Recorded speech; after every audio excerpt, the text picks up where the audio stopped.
오늘 우리는 맥주감사주일 예배를 드리고 있습니다. 출애굽기 23장 16절에서 명령하신 대로 맥주절을 지키라 또는 수장절을 지키라 하는 이 말씀에 따라서 구약 성경의 3대 절기 중에 하나인 맥주절을 계승한 절기를 오늘날도 드리고 있습니다.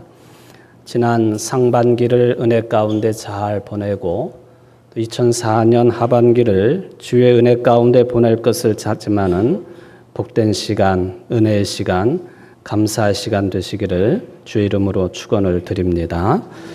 마태복음 3장 13절 이하에 보면 놀랍게도 예수님께서 세례 요한으로부터 세례를 받는 장면이 기록되어 있습니다. 그 말씀 가운데 보면은 예수님과 요한 사이에 세례를 받고 베풀기 전에 짧은 대화 내용이 기록이 되어 있습니다. 요한은 세례를 받으러 오시는 예수님을 보고 매우 당황을 했습니다. 당황스러운 생각으로 이런 말을 합니다. 내가 당신에게서 세례를 받아야 할 텐데 당신이 내게로 오십니까? 그러자 예수님께서는 대답하시기를 이제 허락하라. 우리가 이와 같이 하여 모든 의를 이루는 것이 합당하니라. 이제 허락하라. 우리가 예수님과 세례자 요한 세례를 주고받는 것을 통하여서 하나님의 모든 의를 이루는 것이 합당하다. 그런 답변을 주셨습니다. 여기 모든 의를 이룬다. 이게 도대체 무슨 뜻일까? 많은 주석가들이 공통적으로 주석하기를 이 모든 의라고 할 때 이 의는 하나님께서만이 품으시고 행하실 수 있는 하나님의 뜻을 의미하는 것이라고 주석을 해놓고 있습니다. 그렇다면 이 하나님의 뜻이 무엇이냐? 모든 의라고 풀어서 표현되고 있는 하나님의 뜻은 당연히 인간 구원을 포함한 하나님의 모든 피조 세계의 구원을 의미하고 있습니다. 그렇다면 세례가 왜 하나님의 뜻과 그의 구원을 이루는 것일까? 이게 이제 아주 오묘한 진리가 예수님의 세례 받는 그런 장면을 통해서 이제 우리에게 해석되어지고 있습니다.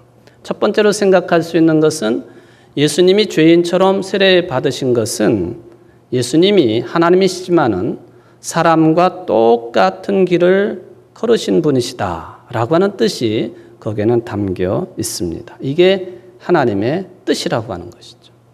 성육신의 신앙이 여기에 해당이 되겠습니다. 그래서 전통적으로 오랜 세월 동안 교부들의 신앙이 우리에게도 영향을 끼치고 있습니다만은 교부들은 예수님을 뭐라고 해석하고 또한 받아들였느냐 하면은 예수님은 참된 하나님이시고 또한 참된 사람이시다. 그런 뜻으로 예수님을 받아들이고 신앙 고백을 했습니다. 참된 하나님이시고 참된 사람이신 예수님, 그분이 우리의 그리스도라고 하는 그런 신앙 고백이 되겠습니다. 물론 이것은 잘 이해하고 받아들여야 될 내용입니다. 어떤 사람들은 신화에 나오는 그런 이야기들과 하나님이 참된 하나님도 되시고 예수님이 참된 하나님도 되시고 참된 인간도 되신다라고 하는 이 말씀을 마치 상상 속에서나 나올 수 있는 반인 반수의 모습, 그러니까 반은 인간이고 또는 반은 동물인 그런 모습으로 이제 해석하려고 그러고 착각하려고 하는 그런 사람들도 있기 때문에 그렇습니다. 그러니까 반은 하나님이고 반은 사람인 그분이 예수님은 아니라고 하는 것이죠. 좀 더 정확하게 표현을 하면 예수님은 누구시냐 하면은 예수님은 온전한 하나님이시고 또한 예수님은 온전한 사람이시다. 그런 뜻이 예수님이 세례 받는 일을 통해서 우리가 찾아야 될 아주 중요한 근본이고 신앙적인 의미가 되겠습니다. 바로 하나님과 본질이 동일하신 분인 예수 그리스도께서 사람과 동일한 한계를 갖고 이 땅에 오셨다. 이게 여러분들의 신앙의 중심, 본질, 핵심입니다. 하나님이셨지만은 무한한 하나님의 본질과 동일하신 예수님이 사람들과 동일한 제약과 한계를 가지고 이 땅에 오셔서 그리스도가 되셨다.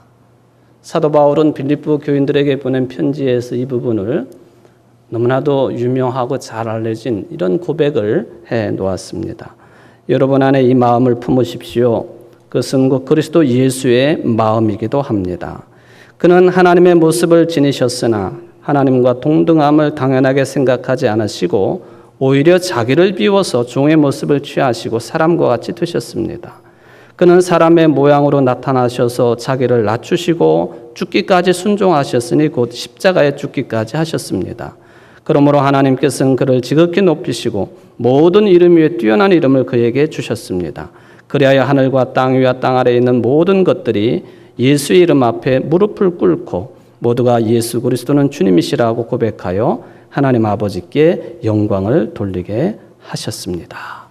예수님의 세례 받으시는 모습과 함께 우리들의 세례의 의미는 이처럼 우리 기독교 신앙의 중심을 바치고 있는 본질이고 핵심이라고 하는 그런 개념이 되겠습니다.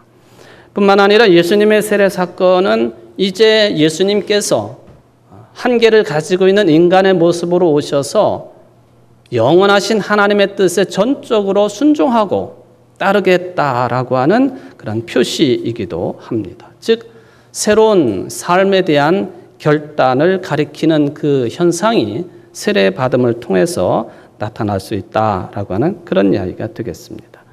이와 같이 예수님은 하나님이시지만은 한계를 가지고 있는 사람의 모습으로 오셔서 그리스도의 역할을 감당하신 분이 예수님이시다 하는 개념이죠.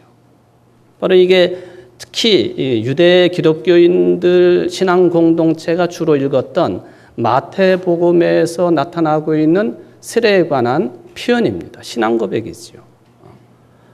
율법을 지켜야 되고 할례를 받아야만이 하나님의 자녀가 될 수 있다라고 여전히 예수를 그리스도로 믿으면서도 강조하고 있는 저들에게 예수님이 하나님이시고 하나님의 아들이시다. 신이시고 사람이시다. 이것을 저들에게 교육하고 강조하는 그런 개념이 들어 있습니다. 그리고 이것을 강력하게 뒷받침해주고 있는 하나의 신앙적인 표현이 이 마태복음 3장에 보면 세 가지 현상으로 나타나 있습니다. 그 첫 번째가 예수님이 이렇게 하나님이시고 사람이신 그분이 땅이시고 하늘이신 그분이 그리스도시다라고 하는 것을 드러내는 이 세례 이후에 요단강에서 올라오실 때 하늘이 열렸다 했습니다. 하나님의 성령이 그 위에 임했다 했습니다. 그리고 하늘에서 소리가 나기를 이는 내 사랑하는 아들이다. 이런 차원에서 보면은 예수님께 세례 받으신 이 장면은 단순하게 어떤 교회에서 행해지는 의식 차원이 아니고 매우 본질적인 신앙의 핵심을 담고 있는 그런 사건이었고 내용이라고 하는 것을 우리가 확인할 수가 있겠습니다. 같은 책인 마태복음에 보면 여러 군데에서 이것을 확인해 주는 그런 소리들이 있습니다. 마태복음 17장 예수님께서 변화산에 올라가셨을 때에 들려진 구름에서 들려진 하늘에서 들려진 음성이 비슷합니다. 이는 내 사랑하는 아들이고 내 기뻐하는 자라. 세례 받을 때 들렸던 음성과 맥이 같습니다. 예수님께서 십자가 죽음 후에 그 밑에 있던 백부장과 예수를 지키던 자들이 예수님을 가리켜 저들이 입으로 고백을 합니다. 진실로 저는 하나님의 아들이었다. 하나님, 아들, 하늘과 땅, 하나님과 사람, 온전한 하나님이시고 온전한 사람이셨던 그리스도에 대한 신앙 고백이 철저하게 들어있는 그런 말씀들이 되겠습니다. 이것이 우리 기독교 신앙의 여러분들 신앙의 본질이고 핵심이 된다 하는 것이죠. 바로 이런 고백을 통해서 초대 기독교 교인들과 신앙 공동체는 철저한 생명을 체험을 했습니다.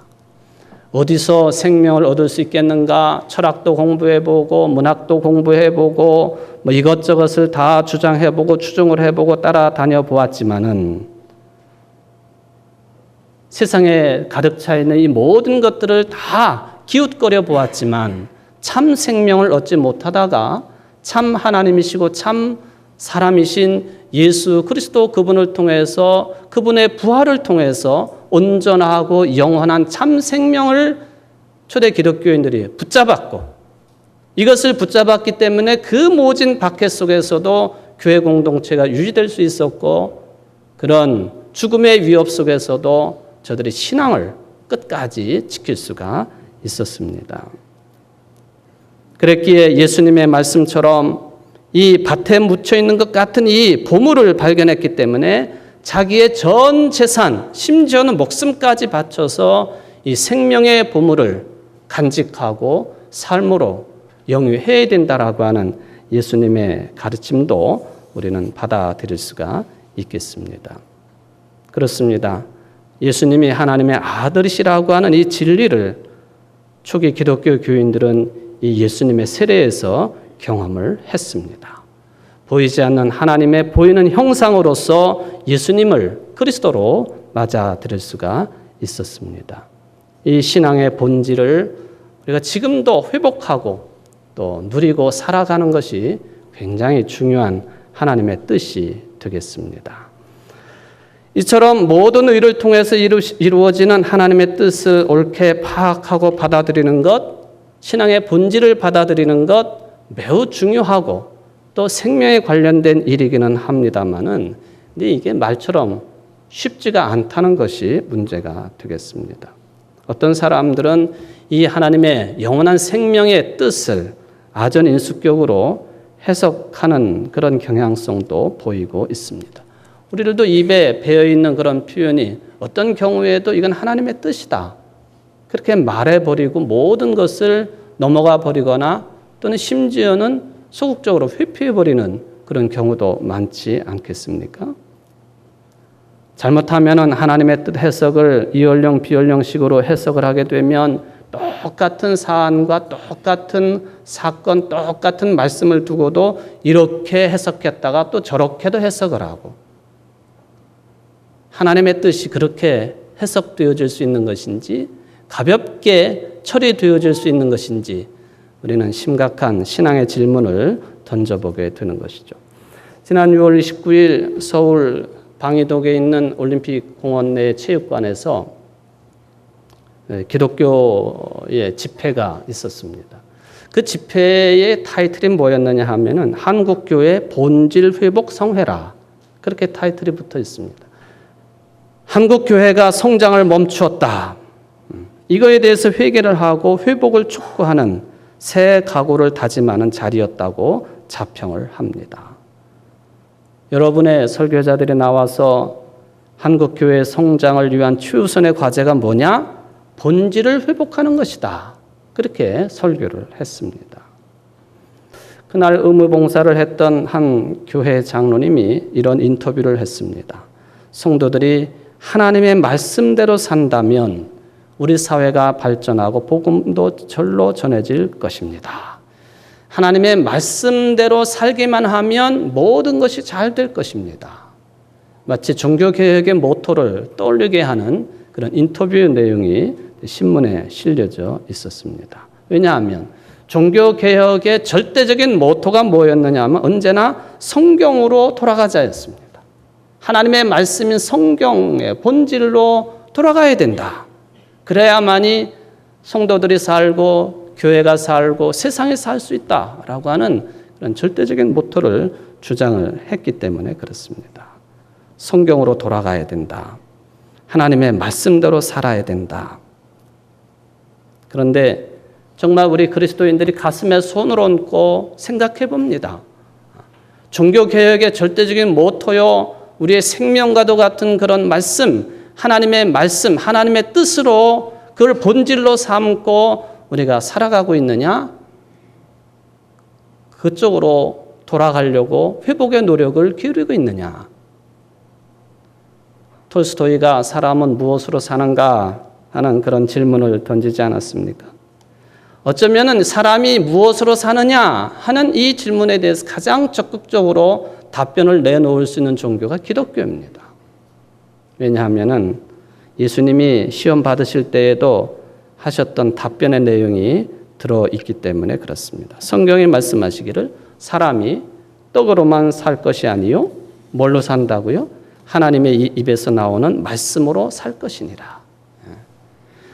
떡과 말씀 중에서 말씀으로 살아야 참다운 사람의 삶이라고 하는 그런 주장을 우리는 물리칠 수가 없는 것입니다. 받아들여야 되고 온전하게 해석을 해야 될 사람들이죠. 근데 문제는 무엇이 말씀이냐 하는 것입니다. 하나님의 입에서 나오는 말씀으로 산다 했는데 이게 기록되어져 있는 글자로 표현되고 있는 이 문자화된 그것이 말씀인 것은 알고 있는데 그 말씀의 본질이 뭐냐 하는 것이죠. 그 본질에 우리가 가까이 다가서 있느냐? 그 본질대로 살아가고 있느냐? 이 질문 앞에서는 저도 움츠러들 수밖에 없고 여러분들도 그러하리라고 생각을 합니다. 1910년에 베블론이라고 하는 사람이 경제학자로서 이런 내용의 글을 발표를 합니다. 기독교 도덕과 경쟁 체제라고 하는 그런 제목이에요. 기독교 도덕과 경쟁 체제라. 이분이 여기에서 기독교를 두 가지로 구분을 했습니다. 하나는 자연 기독교와 제도 기독교라. 그렇게 구분을 합니다. 자연 기독교는 기독교의 본래 정신인 하나님을 사랑하고 이웃을 내 몸처럼 사랑하라고 하는 그 본질을 따르는 것이 자연 기독교의 정신이라 그랬습니다. 내 이웃을 내 몸처럼 사랑하라라고 하는 이 계명의 본질에 따라서 옷이 없는 사람에게 옷을 내주고 어떤 사람이 나더러 오리를 가자 하면 심리를 가지고 다른 사람을 나 자신처럼 대접하면 물론 다른 사람을 수단으로 여기지 아니하고 목적으로 존중해야 되고 내 자리에 이웃을 앉힘으로써 희생과 봉사를 실천하는 기독교, 이게 자연 기독교 정신이라 그렇게 이야기를 합니다. 여기에는 자기 희생이 있고 겸손이 있고 평등이 있고 연대 정신이 충만합니다. 반면에 제도 기독교의 절대적인 핵심 가치는 뭐냐? 무조건적인 경쟁이라 했습니다. 경쟁을 하는 목적이 무엇입니까? 다른 사람보다 내가 앞서는 것이고 다른 나라보다 우리나라가 앞서는 것이 경쟁의 목적이지요. 물질과 권력과 명예를 선점하거나 또 지배 아래 놓인 이웃을 착취의 대상으로만 악용하는 체제가 경쟁 체제입니다. 당연히 이웃보다 내가 중심이 될 수밖에 없습니다. 이웃은 목적이 아니라 수단으로 전락될 뿐입니다. 여기에는 자기 희생이 있을 수 없습니다. 겸손도 평등도 연대도 있을 수가 없습니다. 오히려 나의 발전을 위하여 다른 사람의 희생만 강요될 뿐이다. 여기 보면은 이 경쟁이 중심이 되어지고 있는 이 제도 기독교에서 사람은 무엇 때문에 사느냐? 말씀보다 떡 때문에 사는 것으로 되어 있습니다. 말로는 하나님의 입에서 나오는 말씀으로 살아야 된다고 이야기하지만 실상은 사단이 던져주고 있는 떡을 더 사랑할 뿐이다. 이런 소리는 어디서 많이 듣던 소리 같지 않습니까?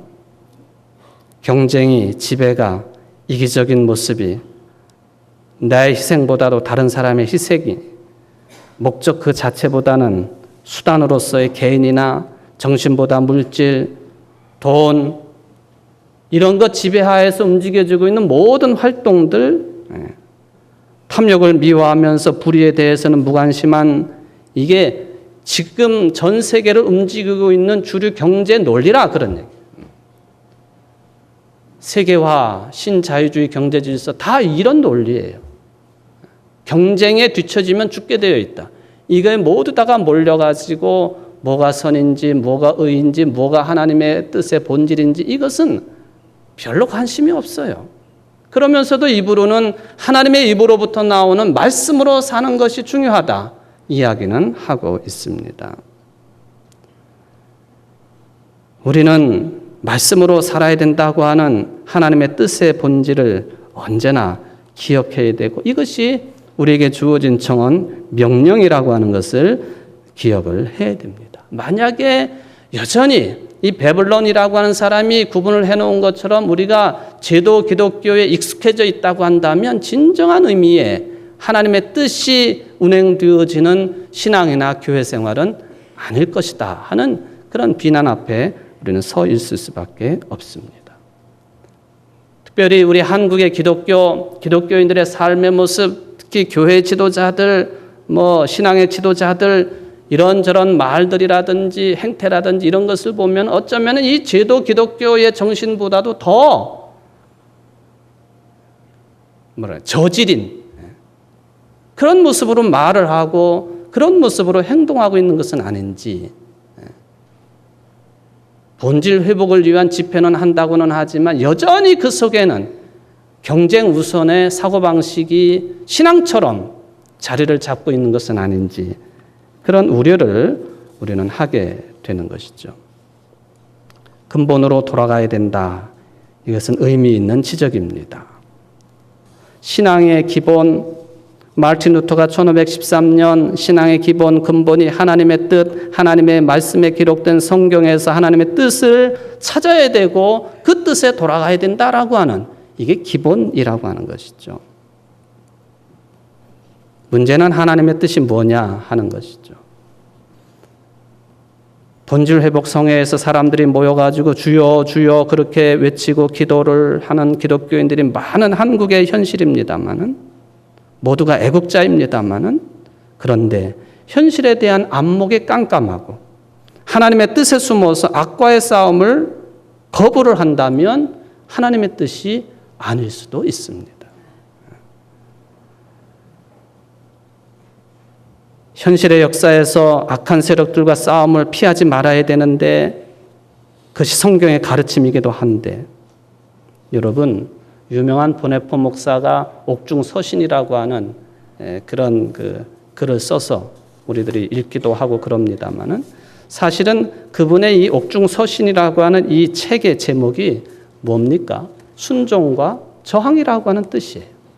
원래 제목이 그랬어요. 하나님의 뜻에는 순종하되 악에는 저항한다.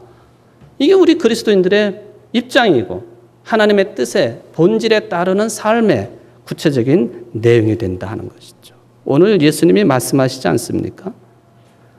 나더러 주여 주여 하는 자마다 천국에 다 들어갈 것이 아니요 다만 하늘에 계신 내 아버지의 뜻대로 행하는 자라 들어가리라. 하나님의 뜻의 본질이 거기에 있습니다. 그렇다고 주여 주여 하지 말라는 거 아니에요. 주여 주여도 하지만 하나님의 뜻의 본질을 행하는 자라야 천국에 들어갈 수 있다. 오늘 맥주감사주의를 맞이한 여러분들, 하나님의 뜻의 본질이 무엇인지를 감사의 삶으로 영위하는 데까지 나가야 됩니다. 삶으로 실천해야 된다, 그런 뜻이죠. 그게 하나님이 우리를 향하신 뜻인 줄 믿습니다. 성숙한 감사의 생활을 살아가실 수 있는 여러분들 되시기를 주의 이름으로 축원을 드립니다.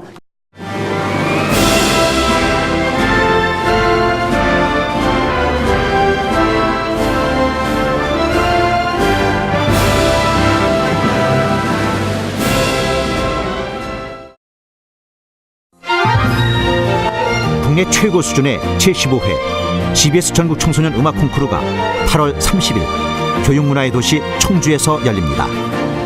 피아노와 관악, 현악, 성악, 작곡, 대학 일반부 성악 등 6개 부문에 걸쳐 기량을 겨루는 GBS 전국 청소년 음악 콩쿠르 대상엔 문화체육관광부 장관상과 상금 500만 원이 주어집니다. 제15회 GBS 전국 청소년 음악 콩쿠르, 자세한 내용은 GBS 홈페이지를 참고하시기 바랍니다. 청소년 여러분의 많은 참여 바랍니다.